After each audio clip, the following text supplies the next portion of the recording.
Becky is really annoyed with her childhood friend, but ever since he threatened to commit suicide, she's changed. She's become so indulgent towards him. Even when he scratched my face, she just shielded him behind her. He's close to death. Who cares about these petty issues? So, I let it go and quietly left her world. One late night, she saw one of the most powerful women in her circle announce her relationship. I was there, wearing a fine men's shirt, nestled beside the woman, kissing her cheek. It was pouring rain that night, but Becky went crazy and came banging on her door. "Baby, I know you're just trying to make me mad. Come out, let's talk, please." Becky has this annoying childhood friend, and whenever we'd hang out, he'd always find a way to tag along. One day, she and I went to watch a new movie, and on our way, Henry had already called 3 times. Becky didn't hesitate to block him on Instagram. Ruffling my hair, she said, "Don't worry, I have a boyfriend. I have to keep my distance from any old buddies." Just after the movie ended, she got a call from an unknown number. When she answered, it was her pesky childhood friend Henry again. "Becky, where are you? I told you I'm on a date with my boyfriend. Stop calling me. Don't you understand plain English?" He sounded on the verge of tears. "Wait, don't hang up. I really have something important to tell you." Becky hesitated for a moment but then cut the call. Her brows furrowed like she was worried about something. When I asked her several times if this shirt looked good on me, it took her a while to shake out of her daze. "It looks good on you, you look great in anything." I changed back to my original clothes. "Why do you seem so troubled? Are you really worried about him?" She paused and kissed my forehead. "Worrying about him? Why? Then why are you so distracted? Forget him, he's just being dramatic." Our date continued. At 9 p.m., there was a fireworks show by the city's moat, and the dazzling lights sparkled in people's eyes. I held Becky's arm, taking photos, but soon her phone started buzzing again in her pocket. This time it was Henry's mom. Whatever she said on the other end made Becky's eyes widen in shock, her face turning pale. "Okay, Auntie, I'll come right now." I asked her what happened. "Henry tried to kill himself. I need to go to the hospital." "Why would he do that? Just because you didn't answer his calls? That's way too extreme." She ran her hand through her hair, frustrated. "I don't know, but either way I have to go. Do you want to come with me?" Even though I didn't want to, I was curious about what new tricks Henry might be pulling. Opening the hospital room door, we saw Henry with red eyes, his wrists bandaged. He struggled to sit up. "Becky, you're here." Then, as soon as she got close, he pulled her into an embrace. "I knew you cared about me." The sight made me uncomfortable, but Becky didn't push him away. She just sighed, full of exasperation. "Henry, do you know how childish you're being? Trying to kill yourself over me is nonsense. It wasn't just because of you." He looked timidly at me. "Can you step outside for a minute? I just want to talk to her alone." Waiting outside for about 10 minutes, Becky came out looking really serious. I wasn't curious about his so-called secret. I just wanted to know when we could leave. "Are you guys done talking? Can we go home now? I've been out all day, I'm tired." It's not that I'm heartless. Henry's constant calls and deliberate harassment wore out any goodwill I had for him. Not to mention how, when Becky first introduced me, he shook my hand with a bright smile but secretly squeezed my hand hard. Childish games. "Henry has stomach cancer," Becky suddenly said. My heart skipped a beat, and I started to doubt if that was true. He tried to kill himself because he sees himself as a burden. It's my fault. If only I answered his calls, he might have had someone to talk to. His mom is a single parent. Without me, he had no hope. He feels like a burden, and that pushed him to suicide. "This isn't your fault," I tried to comfort her. "No one could have seen this coming. But Henry relies on me. I'm like a sister to him. And since being with you, I haven't paid him much attention. I feel so damn guilty." A cold wind blew down the corridor, chilling something inside me. I didn't speak. Becky didn't notice anything, lost in her guilt and self-blame. She seemed closed off, not hearing anything around her. Henry's voice came from the room. "Becky, can you stay with me tonight? I really didn't mean to trouble you. It's just my mom needs to work late at the market." "It's okay. I'll stay here with you. I'm not going anywhere. Started pouring rain outside again. I checked my watch. I'm heading back. Go ahead. She was still bent over, tucking Henry in, not even looking at me. His eyes were glued to her, full of dependency. If this woman wasn't my friend, I might have been moved by this cozy scene. It's 10:30 now. I reminded her, Becky, are you really going to let me go home alone? Henry mumbled softly, bro, I get off work at 11 usually, and I always go home by myself. I glanced at him. If you don't have a girlfriend to walk you home, that's not my problem. Becky frowned, pulling out her phone and scrolling through her contacts. Let me have Molly take you home. She's my bestie and she's pretty free usually. Molly, a star at our university and also a young elite from a city's wealthy circles. Becky is currently working at Molly's family's company. Molly, what are you up to? Do me a favor. A lazy voice answered on the line. It's late, I'm gonna sleep. Can it wait until tomorrow? I never expected her to go to bed so early, but I wasn't interested in bothering anyone late at night. I told Becky.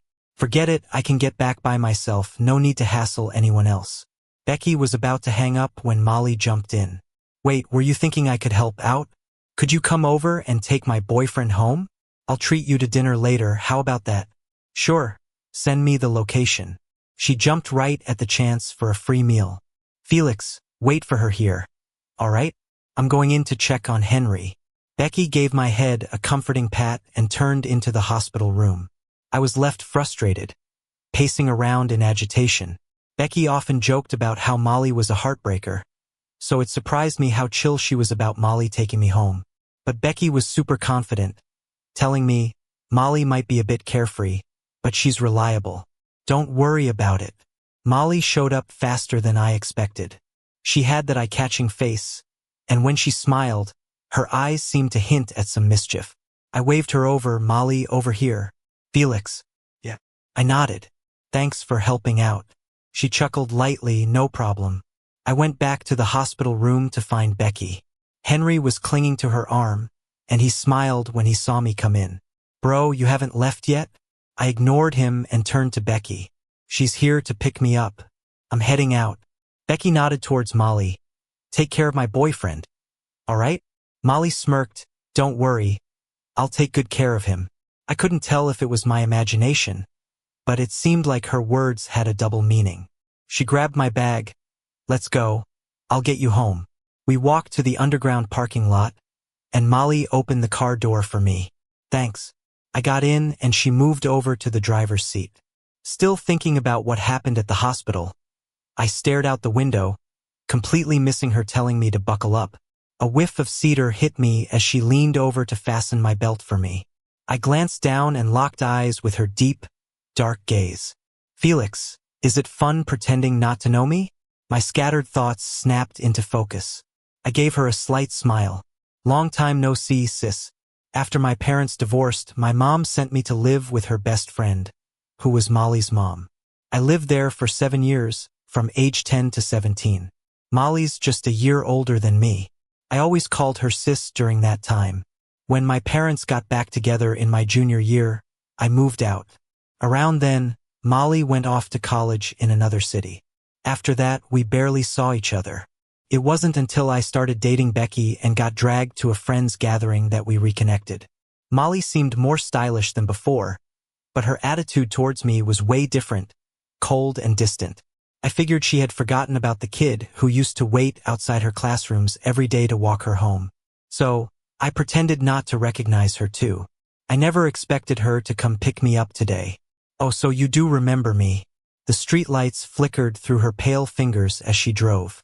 Yeah, how could I not? But you ignored me the other day. She laughed but didn't really answer. Felix, your choice in girlfriends seems a bit off. I shot her a look.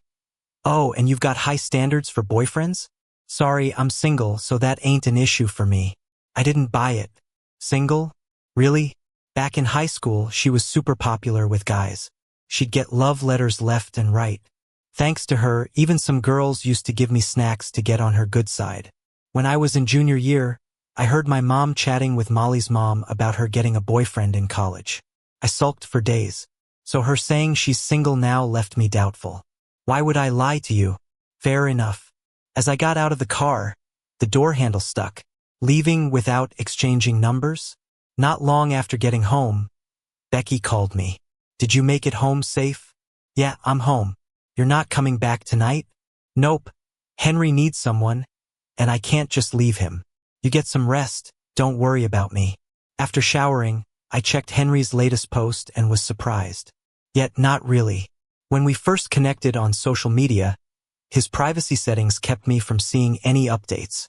Nothing compares to your companionship. It was accompanied by a picture of Becky sleeping next to his hospital bed. There was a peace sign hand gesture near her head. The caption had a weirdly smug vibe to it. Suddenly, I got a bunch of notifications on my feed. Molly had liked several of my old posts, but strangely skipped over the ones with Becky, our couple photos, and lovey-dovey stuff. I had no idea what she was getting at there. A few days later, Henry got discharged. According to reports, he was already in the late stages of stomach cancer. Doctors advised against further treatment. Just eat, drink, and be merry. Becky turned down loads of work, saying she wanted to spend his last days together with him. At first, I let it slide. After all, he didn't have long left. But then I noticed he was pretty much monopolizing Becky's free time. Several times, she'd leave a meal in a rush because Henry called, apologize to me, and leave me hanging. After it happened a few times, I confronted her.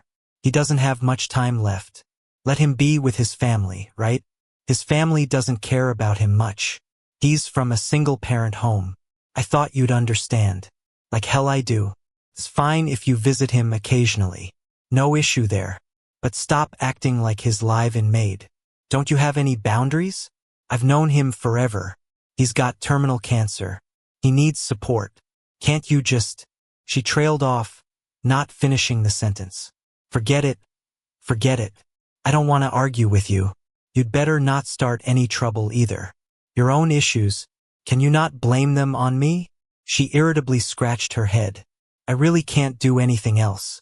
Felix, can you try to understand me? This is just for another month or two. Promise. I really just see him as a little brother. I won't bother you. Hang out with him if you want. No need to inform me. That Saturday morning, I got a call from Becky. Weren't you saying earlier you wanted to go to Disney? Yeah. Well, is that little brother situation sorted out? Just when I thought she realized her mistake and wanted to make it up, what she said next blew me away. Henry just said he wants to go too. Do you want to come with us? If you do, I'll get an extra ticket. I got pissed off immediately. Come with us? So I'm just tagging along while you take him. Sounds like I'm the third wheel here. No, I'm not going. Why not? Haven't you always wanted to go? She used to be quite smart. But ever since Henry attempted suicide, she's been rusty. Really can't stand it. Who goes to Disney and takes a little brother? Then I heard Henry's slightly hurt voice on the other end. Is Felix not coming? Because he holds something against me, or does my illness bother him? Becky, it's not that. It's because you kept calling me then. So he inevitably assumes things. Henry said, feeling wronged. Forget it, Becky. I know nothing I say will help. Maybe the two of you should just go. It doesn't matter to me anyway. Don't worry about my feelings. Hearing that, Becky felt guilty again. Don't talk like that. Felix, I can take him there next time. But I have to accompany you now. I hung up, not wanting to hear their back and forth on my phone. My heart felt a dull ache, almost making me sick. She didn't message me all day. At night, I saw Henry's grid post. Almost every picture showed Becky clinging to his arm, head resting on his shoulder, looking like a couple in love. The caption read, "You're the best to me." He even commented on it himself. Hey, stop guessing down there. It's not official, okay? This is just my childhood friend. But today at Disney, the photographer said we looked like a perfect match. Haha, almost forgot. This troublemaker is still in my contacts list. I deleted his contact info. Earlier this year, when Becky got her car, she promised she'd pick me up from work after. But she's not shown up even once lately. My gossip-loving colleagues kind of hinted asking if we had broken up. I just replied with 2 words, almost. After the sadness, all that was left was accumulating disappointment. Wasn't this what Henry wanted after all? But I didn't want him to succeed so soon. Just then, a notification dinged. It was a voice message from Molly. Have you had dinner? I can't cook. Usually, Becky picks me up after work for dinner. But I've been ordering takeout for days now. Sick of it. Scanned the app for 10 minutes. Couldn't find anything appealing. Not yet. Planning to order in. You're home? Yeah.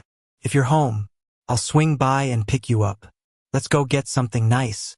Takeout isn't healthy. Normally, I'd probably refuse, but right now, I didn't seem to have a reason to. She has her little brother. Doesn't everyone have a good sister? All right, come pick me up. Molly showed up quickly as always. Come on down. She wore a casual jacket today, her hair casually styled. She flashed a faint smile when she saw me. Suddenly, I remembered high school, when I'd often wait for her outside her classroom, waiting for her to finish late study sessions so she could bike me home. Her classmates all knew our relationship. As her buddies headed out in line, they called out, "Sister." Molly would laugh and scold, "Get out of here. Since when did my brother become your brother?" Then she'd ruffle my hair, put her arm around my shoulder as we headed downstairs. Don't go claiming sisters randomly. Got it? I never would. Hard to believe how many years have passed. I collected my thoughts, smiling at her. Sis. Yeah. What do you want to eat? Anything's good. During the meal, Becky sent me a message. Spent all yesterday at Disney, so tired I passed out when I got home. What are you up to? Baby? Not mad, right? I really wanted to laugh. She's become oblivious to whether I'm upset or not. I simply replied, "Let's break up," then set the phone aside. Molly asked, "What's up?" "Nothing. Just ended a relationship." You were right. My taste in girlfriends is indeed questionable. She gave a faint smile, the warm light casting gentle shadows on her face. Made her look especially kind. Girlfriends, you can date them for fun, but wives, that's different. She paused. Especially with ones like Becky, breaking up early is a blessing. I nodded, thought for a moment, and asked her, "But is that how you view guys too?"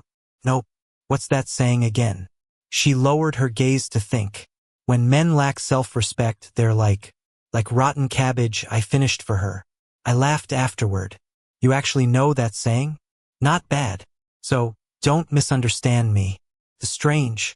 Becky once told me, said Molly was a heartbreaker, but I didn't really believe it then. Becky seemed so sure, though. Got me doubting a little. After all, Molly did have the looks to attract attention. The next day after work, a coworker came over and said to me, "Dude, help." A super hot girl appeared outside our office. Even my old married heart can't help but flutter. Not paying much mind, I asked, "How pretty?" "Gorgeous beyond words. Honestly, prettier than your girlfriend by a few times." Then he showed me a sneaky photo he took. Though I guess she was there to pick up her boyfriend, probably Molly, I thought. In coming down, I spotted that familiar yet unfamiliar figure in the distance. "Hey, beautiful." She walked towards me with a smile. "Only been a couple of days, and you're already this cheeky? No, you have no idea. You single-handedly blew up our company's chat group. Remember those high school breaks? Molly would pass by my building on her way to the snack shop. She'd always stop to give me some treats, causing quite the commotion on our floor. After she'd leave, I'd share the snacks with my friends, and they'd say, "Felix, I'm so jealous. Your sister is not only the school beauty but treats you so well." Made me feel pretty good. It's been years since then, and she still draws attention. "So why are you here? To pick up your boyfriend?" She looked at me. "To pick you up." That night, she took me out for dinner, and we talked for a long time. The initial awkwardness faded away quickly. "Picking me up after work? Huh?" I tilted my head. "That good? Huh?" She chuckled. "What's so good about that?" I had a couple of messages from Becky. After I broke up with her, I hadn't responded. She wrote, "Didn't we agree not to casually say the words breakup?" I know you're just throwing a tantrum, but I completely disagree with the breakup. Please respond, babe. I know you're mad. Mad that I haven't been there for you, haven't kept promises to pick you up after work. So I've got a girlfriend to cover for me. In the meantime, she'll pick you up while I'm with Henry. Followed by a few lovey emojis. Her solution was pretty one of a kind. I replied, as long as you're happy, I'm fine. But I hoped she knew my relationship with her. Becky replied, I know, Molly told me you've lived at her place for 10 years. That's why I trust her. She'll treat you like a brother just like I look after Henry. That's hard to judge. I put my phone away and asked Molly. So, Becky asked you to pick me up? You could say that. She grinned, tapping her fingers on the steering wheel or not. I was puzzled. Why, you don't want me picking you up? Nah, I'm cool with it. Didn't you also pick me up after school back then? But those times were simpler. The joy of wind rushing past as you cycled downhill. In the days that followed, Molly picked me up consistently, took me out to eat. Becky, on the other hand, seemed to vanish. I didn't bother chasing her down until half a month later, on my birthday. Becky suddenly showed up at my door, holding durians in one hand and a cake in the other. She joked, if you don't open up, the property management might kick me out for the smell. After setting down her things, she hugged me immediately. I pushed her away coldly. Ha! My colleagues celebrated at work already, I thought. Are you that stubborn? Colleagues can't compare to a girlfriend. It was my bad, not coming to you. I wanted to make it up on your birthday. Silly, did you think I forgot? Don't give me that. Aren't you going to be with your good brother? No, and she paused, he's actually here to celebrate with us. Something about her words didn't register until Henry jumped in, yelling, Happy birthday, brother. With a loud pop, his party popper scattered confetti everywhere.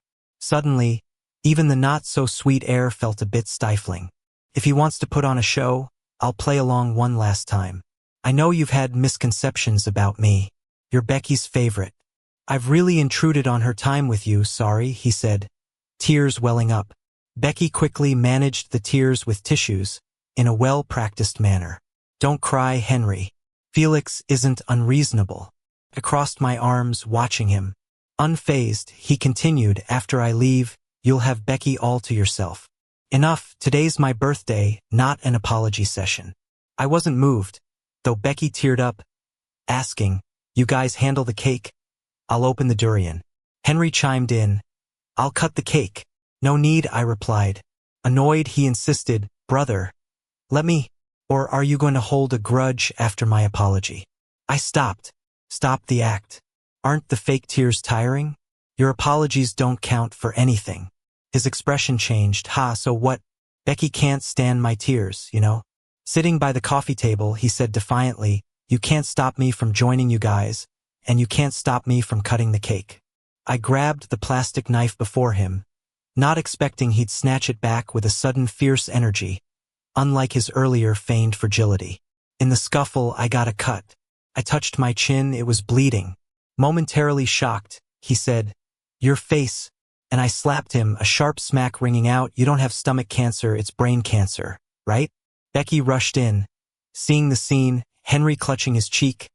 Becky, I accidentally cut Felix's face. I'm sorry. I lifted him by the collar. Stop crying at every little thing and just explain. Enough. Felix. Becky snapped, interrupting me. She sheltered Henry, glaring at me like I was some beast. He's dying. What's there to argue? Her eyes showed deep disappointment. He's got so little time left, and you're making a big deal out of a scratch? It's just a little cut on your chin. Is it seriously more important than his life? If I was just disappointed in her before, now I'm utterly disgusted. I want to shove her head into a cake to wake her up. Henry's still alive. But that clear-headed Becky who used to be all about me? She's dead for good. I grabbed the cake and slapped it on her face. Get out. I'm done. Becky coldly said, let's break up. I was gonna say that if you didn't. After a loud door slam, all that's left is dead silence. Becky used to say, with me around, you'll never be wronged. Unfortunately, my biggest grievance came from her. I slowly crouched down in front of the sofa. Maybe it's the overwhelming grievance or the bottled-up disappointment. Eventually, it all broke free. But half an hour later, the doorbell rang again. I thought it was Becky and didn't plan to answer. "Get lost, can you? You're so noisy." But then Molly's familiar voice came through. "It's me, Molly." I opened the door pretending everything was fine and smiled at her. "Hey sis, what brings you here? I texted you from downstairs, and you didn't reply, so I came up. I hadn't checked my phone." I opened the door, turned around, but then she gently grabbed my wrist. She pulled me in front of her. What happened? The smile on her lips vanished, replaced by anger. "Who hurt you, Becky or her male friend?" Looking at her, I told her about all the crap that just went down. "Listen to me, you shouldn't be bothered by this trash." Soon after, she got a call. "All right, I'm on my way." I thought she was leaving for something, feeling a bit down. Unexpectedly, she was just going to the door for a cake, along with a bouquet of my favorite tulips. She handed them to me. "Congrats on ditching trash today. Happy birthday, Felix." On the other side, Becky took Henry to her place and calmed him down for quite a while. Henry said, "How about I go down and apologize to Felix? It seems like he's really pissed. He didn't mean to and he just slapped you." Felix was way out of line this time. At midnight, after a hard time settling Henry in her guest room, the doorbell rang suddenly. Her first thought was, it's Felix. But he's still mad. And if Felix came to apologize, she wouldn't be ready to accept it yet. Thinking of this, Becky went to the entryway. But as soon as she opened the door, before seeing clearly who it was, she felt a hot slap on her cheek. She winced in pain, holding her face, and then realized it was Molly standing there, furious. "Hey, what are you doing? What did I do to you? Who's your sister? Don't you know what you've done? Still got water in that head of yours?" Becky remembered Molly rarely swore. It was the first time she saw her this mad. As soon as her brain clicked, Becky got hit with a couple more punches. Dodging, she said, "All right, I get it, you're standing up for Felix, but hear me out. If your head's all mixed up, don't bother Felix. I don't care about your excuses. Aren't you reasonable? I thought of you as a sister." But Molly didn't listen to her reasoning. She was gone after laying it all on Becky. After taking that beating, Becky felt utterly pissed. To be honest, if it weren't for working under Molly, she wouldn't have restrained herself. But thinking it through, she realized she was in the wrong. Back at Felix's place, she was too focused on keeping Henry, who has cancer, unbothered, that she didn't consider Felix got his chin cut too. Her mind's been all about Henry's stomach cancer lately. The spots where Molly hit still stung. Thinking of it, Becky frustratingly ran her fingers through her hair. Whatever, let them both cool off. When he's calmed down, she'll buy him a more expensive gift. He should be fine then. Waking up in the morning, I felt incredibly refreshed. As I pulled the curtains, I saw the first light on the horizon. Thanks to Molly, I'm gonna remember parts of my 25th birthday fondly. She stayed with me all night, chat, and cheered me up until deep into the night. Somewhere along the way, I dozed off on the couch. But waking up, I was in bed. The living room was quiet. She was still there on my couch, legs curled a bit, one hand on her forehead, silent like a peaceful stone. Quickly, I grabbed a light blanket from the bedroom and gently covered her. Then I snuck into the kitchen to make 2 bowls of noodles. When I put the noodles in, Molly's voice came from behind. "Impressive, you can cook noodles now." I turned around, and she smiled warmly. "Not too bad. 3rd best in the world." I chuckled, but I can't guarantee they taste good. Back when I stayed at her place, she always made breakfast on weekends. Usually, she cooked noodles for me while I just waited in the living room. "By the way, I'm planning to move soon. Got any suggestions for a place?" "Sure." She came to my side. "Just depends on if you like it. The apartment I'm in now, Becky and I found it after graduating. That time, Becky wanted us to live together, but I didn't want to. We'd only been dating 6 months. In the end, she was on the 7th floor, I on the 10th. But now, being in the same building with her feels incredibly uncomfortable." I blocked and deleted all of Becky's contacts. With Molly's help, I quickly moved out of the apartment. She and Henry are better off being stuck with each other, so they don't harm anyone else. Finding the right place to live isn't easy. Molly let me crash at her place for a while. I was a bit unsure, like, won't it be inconvenient for you? I mean, we're both grown-ups now. She chuckled. You never found it inconvenient those 10 years you stayed with us. Now you're being all picky about it before you find a place. All right, guess I'll be hanging around at her place then. Stop trying to say no. I had quite a bit of stuff. I was worried she might not have room for it all, but turns out that was just me overthinking. Her home is in a villa complex, right in the bustling city center, but nice and quiet. More than enough space for just one more person. Before I arrived, she'd already tidied up a room for me. Got some new sheets and everything. She planned it all out perfectly. And then she helped me organize all my clutter. Finally, she handed me 2 keys, one for the main door and one for my room. I started to get more convinced that breaking up with Becky was a good move. Her first love drama popped up at the right moment. Otherwise, I wouldn't have seen what she was really like so soon. I quit my job not out of rashness. I had plans to move anyway. After quitting, Molly took me on a road trip. The beautiful scenery gradually patched up my crumpled heart. That night we got back. I went to see my buddy who sings at a bar. I sat and drank while he sang Happy Breakup just for me. When he finished, he joined me. Women are everywhere, man. We ain't missing one. Every time he badmouthed Becky, we down a shot.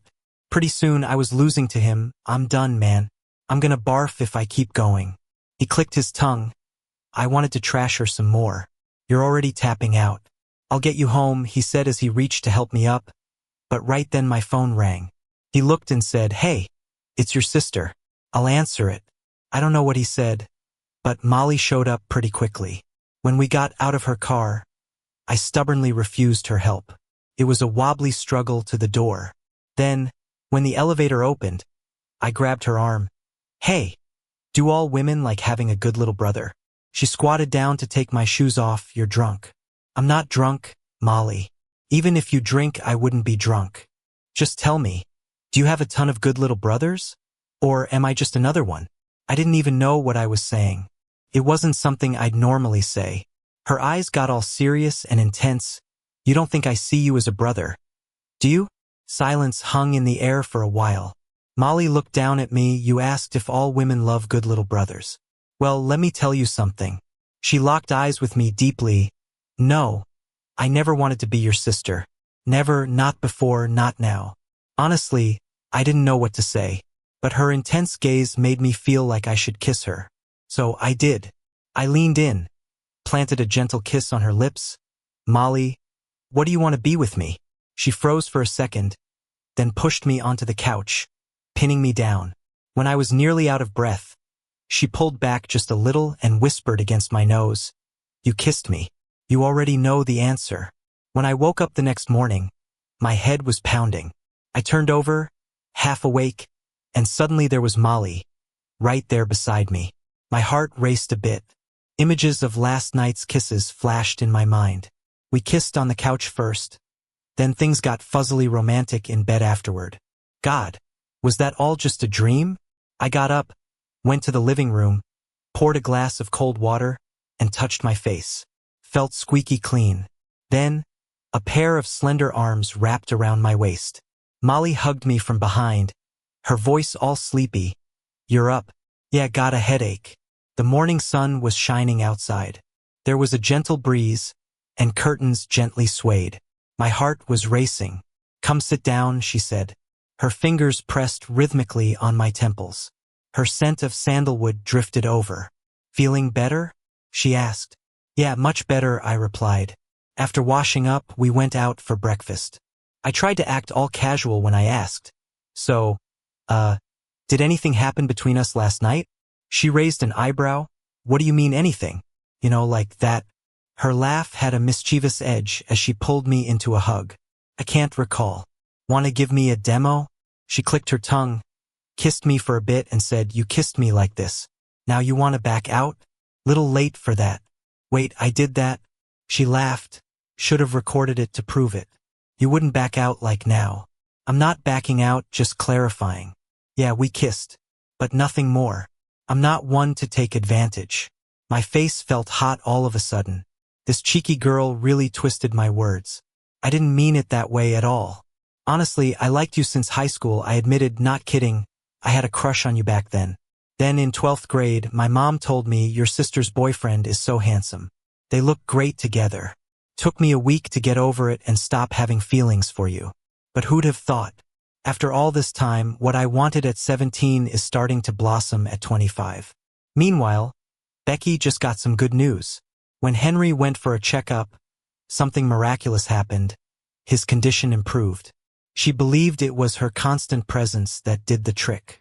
She planned to take him out for a celebratory meal. The place was super popular, with 2 rows of folks waiting outside. She and Henry got in line too. That's when she noticed the restaurant across the street had closed. That's where she took Felix for their first date. Just thinking about Felix's name got her all worked up again. He's probably regretting breaking up with her now. This was the biggest fight they'd ever had, and there was no way she'd back down first. She wasn't in the wrong, he was the one making a big fuss. She was determined to ignore him for 2 months, so he'd learn to reflect on his behavior. As she was thinking this, she opened her phone and started scrolling through Twitter. Then she stumbled upon Molly's tweet from last week. With him now. Whoa, he got a boyfriend. She squinted to look closer, and in the next second, she felt like she was struck by lightning. Henry noticed something was off. He peeked at her phone and said with a cheerful tone, "Wow, Felix has a new girlfriend." His voice was unusually excited, but Becky frowned deeply. "I thought my brother just broke up.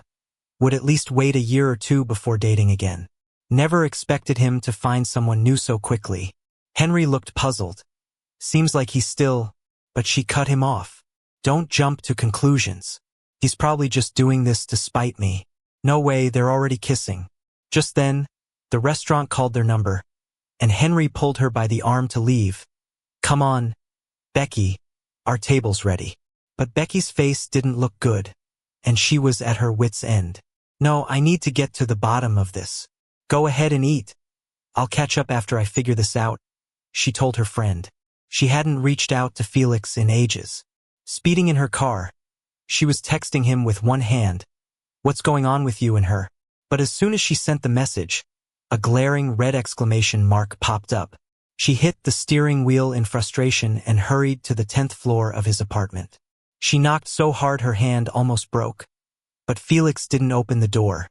After some time of knocking, 2 cops showed up. They pinned her to the ground without a word. "You're under suspicion for harassment. You're making a mistake. My boyfriend lives here."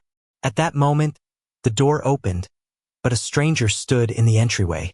"Officers, don't listen to her nonsense. I just moved here recently, and I don't know her at all."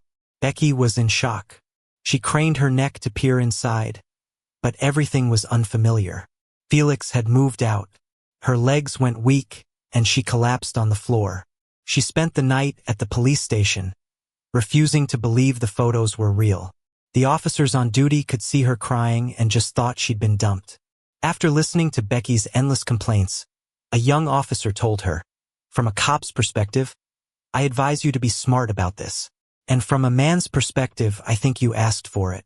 On Monday at work, Becky was a mess. Her coworkers asked, "Didn't you sleep well? Why the dark circles?" She forced a laugh. "Haha, just stayed up late gaming."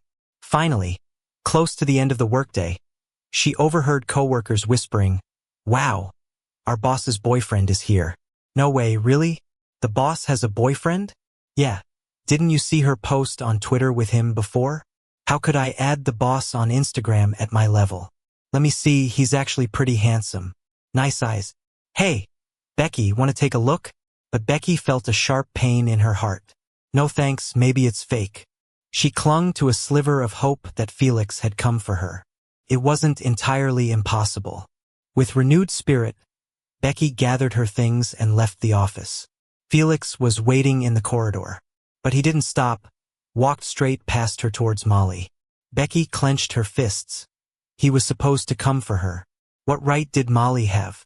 She felt like a thief, not daring to confront Molly directly at the office, so she followed them. Felix, arm in arm with Molly, was saying something as they walked to the parking lot. Only then did Becky call out to him, "Felix." When he turned to look at her, his smile vanished, gaze unfamiliar. "Do you need something from us?" Becky was bitter. "Why didn't you tell me you're with her?" Felix found it amusing. "Who are you? Why would I need to report who I'm with to you?" "Felix, I'm sorry. I didn't know you'd be this mad." But Felix wasn't listening and got in the car. Molly's eyes were mocking. In that moment, she couldn't say a word. The first time Becky introduced Molly to Felix, she noticed he looked at Molly differently than others. It made her uneasy, so she tried hard to paint Molly as a heartbreaker, since Felix hated women who couldn't be clear in relationships.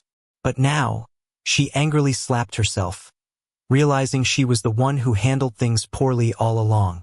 When she got home, she found Henry had arrived at some point. "Hey, those are Felix's slippers. Don't wear them." Henry glanced at her timidly. "What's wrong?" "Nothing." Becky tossed her briefcase onto the sofa in frustration. "Hey, I need to tell you something.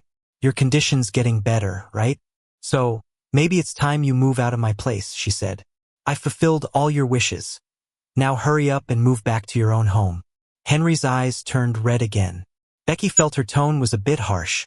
"Sorry, I just need to have some alone time." She added, "Go back to your room for now." She downed several bottles of beer, trying to numb herself with alcohol. On her way to take a shower, while passing by Henry's room, Becky originally wanted to ask if he had packed his stuff, but accidentally overheard him on the phone with a friend. She stopped in her tracks. "What do I do? She's trying to kick me out again. I regret saying my condition improved." "Then just tell her your stomach cancer got worse, and act like you're crying in agony in front of her. Do the whole routine again. She'll be under your thumb." Right when Henry responded with agreement, there was a bang as the door swung open. When he turned and saw Becky standing at the door, he was actually in shock. "So, your stomach cancer was all a lie? You've been playing me this whole time?" Henry tried to fake innocence. "No, Becky. Please let me explain." Becky threw him out. "You made me feel like a joke. Get out of here. I never want to see you again." 10 minutes later, his suitcase, packed with clothes, was tossed out. "Go and never show up in front of me again. If your stomach cancer was fake, I hope it becomes real in the future." Henry knocked on the door for half an hour, feeling drained and tearless. He knocked so much that the neighbors were stirred, but Becky still didn't come out. He tried to get help from a couple next door. "I'm her boyfriend. We had a fight and she kicked me out." The man said, "Nah, I remember the guy next door didn't look like you. He was way better looking." The woman gave Henry a side eye. "That day, when there were two guys arguing next door, I was listening in for a while. You must be the side piece, and you got some nerve asking us to help you knock on the door." She added, "Be careful or I'll take a picture and post it online." Henry felt incredibly embarrassed and slinked away with his suitcase. Becky was a mess at work for several days before she finally quit on her own. She completely resented Molly and naturally had no intention of staying under her command. Late one night, she found an old photo of her and Felix, and the more she thought about it, the more upset she became. She drove all the way to Molly's place, not caring about the rain as she dashed into it. At that moment, Molly's phone alerted her that someone was at her door via the smart doorbell. She glimpsed at Felix sleeping quietly next to her and checked the live video on the app. Outside in the pouring rain stood a drenched Becky, frantically ringing the doorbell. "Felix, are you in there? You left in a hurry that afternoon. Can we talk properly? I know you're just trying to upset me. I'm sorry. Okay?" Becky pushed her soaked hair back, looking a mess. "Molly, come out and explain. I trusted you to take care of Felix. You taking it out on me is one thing, but stealing him from me?" Molly's gaze turned icy as she watched the video, thinking, she just won't leave us alone. She got up and quietly left the room, making a call. Not long after, security arrived and escorted Becky away. Previously, Becky had visited looking for Molly, so the security recognized her as a friend of Molly's, which is why they let her in. But they hadn't expected this friend would go crazy at night, making it seem like Molly had stolen her boyfriend. The guard worried about keeping his job while also sighing at how even someone of Molly's status could have such poor taste in friends. It's scared, saying, making a scene till morning won't help. You should head back, or we'll call the police. Becky left, wandering aimlessly through the streets, passing through the bustling downtown area. She stopped when she saw people watching something on a giant screen in a posh commercial building. It only took one glance for her face to turn pale. Congratulations to MS, Molly and Mr. Felix on their engagement, wishing them a lifetime of harmony and happiness. Join the city in celebrating their engagement party tomorrow. Wow, they really look great together. Such a handsome couple. Molly's the second daughter of the company. Damn, she's quite the beauty. Someone whispered. I heard they grew up together, childhood sweethearts. Someone took a picture of a distraught woman standing beneath the screen, umbrella-less, crying her eyes out, looking utterly clownish. During Molly's first summer break from college, when Felix was fresh out of high school, she had planned a trip to Xinjiang with him, something he'd always wanted. But before they could set off, she received a text from him. Sis, I have a girlfriend. I won't be using this number anymore. She canceled the tickets to find him, reluctantly accepting that he really did see her as just a sister, though she harbored feelings for him she shouldn't have. The next time she saw him was at an insignificant gathering. He appeared just as she'd imagined, growing into a handsome young man. The moment she saw him, she was thrilled like never before. She just wanted to hug him right away. But there was someone really annoying standing next to him. She had never found Becky so unpleasant until now. She wished Becky would just disappear from the world. Crazy thought, right? But it didn't matter because they were together now, and she felt more like the outsider. So, she had to act all cool and distant. She worried that after they reconnected, she might intrude on him, and that would probably just cause him trouble. Luckily, fate gave her a break. Becky wasn't the right match for him. She was mad at Becky for being deceitful but also glad she had the chance to love him freely again. It seemed like making the same New Year's wish for 7 years finally paid off a little. She could finally tell him how much she adored him. With that thought, she stood on her toes and kissed his forehead. Where have you been? Felix asked drowsily. Did someone come by? No one, just go back to sleep, she replied. It was pouring outside. The rain kept falling, but she felt more at peace in his arms than ever before. Keep raining, keep raining. Once it stops, tomorrow will be a fresh, sunny day.